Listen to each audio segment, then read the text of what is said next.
ಸರ್ಕಾರ ಯಾಕೆ ಈ BG3 ಮತ್ತು HDBT ಹತ್ತಿ ಬೀಜಗಳನ್ನು ಬ್ಯಾನ್ ಮಾಡಿದೆ ಗೊತ್ತಾ?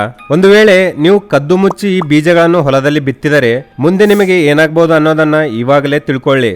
ಸರ್ಕಾರದ ಅನುಮತಿ ಇಲ್ಲದೆ ನೀವು BG3 ಬೀಜಗಳನ್ನು ಹಾಕಿದರೆ ಕಳೆನಾಶಕಗಳನ್ನು ಅತಿಯಾಗಿ ಬಳಸಬೇಕಾಗುತ್ತದೆ.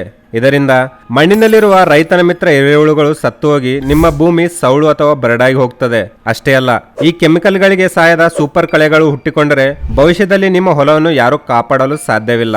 ಅನಧಿಕೃತ ಬೀಜಗಳನ್ನು ಬಳಸುವುದರಿಂದ ಆಗುವ ನಷ್ಟಗಳು ಯಾವುದೇ ಗ್ಯಾರಂಟಿ ಇಲ್ಲ.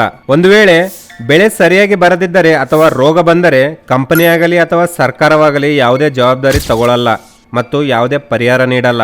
ಕಲಬೆರಕೆ ಭಯ, ಇವು ಅಕ್ರಮವಾಗಿ ರವಾನೆಯಾಗುವ ಬೀಜಗಳಾದ್ದರಿಂದ ಗುಣಮಟ್ಟದ ಭರವಸೆ ಇರಲ್ಲ. 100% ಕಲಬೆರಕೆ ಇರುವ ಸಾಧ್ಯತೆ ಇರುತ್ತೆ. ಕಾನೂನು ಕ್ರಮ, ಇಂತಹ ನಿಷೇಧಿತ ಬೀಜಗಳನ್ನು ಮಾರಾಟ ಮಾಡುವುದು ಅಥವಾ ಬೆಳೆಯುವುದು ಶಿಕ್ಷಾರ್ಹ ಅಪರಾಧವಾಗಿದೆ. ಕೇವಲ ಕೂಲಿ ಖರ್ಚು ಸ್ವಲ್ಪ ತಾತ್ಕಾಲಕ್ಕೆ ಉಳಿಯುತ್ತದೆ ಅಂತ ನಿಮ್ಮ ಬಂಗಾರದಂಥ ಭೂಮಿಯನ್ನು ವಿಷ ಮಾಡಬೇಡಿ. ಸರ್ಕಾರದಿಂದ ಅನುಮೋದನೆ ಪಡೆದ BG2 ಬೀಜಗಳನ್ನು ಮಾತ್ರ ಬಳಸಿ. ಈ ಪ್ರಮುಖ ಮಾಹಿತಿಯನ್ನು ನಿಮ್ಮೆಲ್ಲ ರೈತ ಮಿತ್ರರೊಂದಿಗೆ ಈಗಲೇ ಶೇರ್ ಮಾಡಿ.